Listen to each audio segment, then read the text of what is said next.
How to get unbanned from Facebook Marketplace.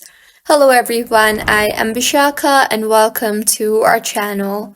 Now let's get right into the tutorial. Firstly, go ahead and open the Facebook application on your device. Make sure you are signed in, and if not, then go ahead and sign yourself in.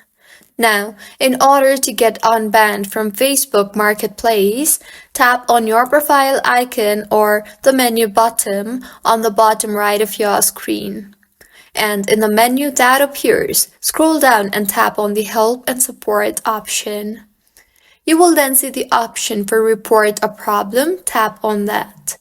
You will now be asked if you want to include complete logs and diagnostics in your report. Tap on Include. You will then be shown with a bunch of options.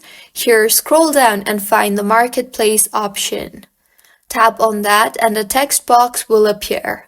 Go ahead and enter your issue in the text box shown to you.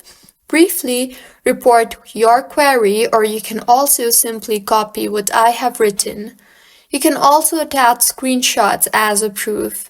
Finally, tap on the Send button, and with this, your report has been submitted. Wait for Facebook support team to review your report, and they will initiate your request accordingly. So, this is how you can get unbanned from Facebook Marketplace. If you find this tutorial helpful, please like the video and do subscribe to our channel for more contents like this. Thank you for staying with us until the end.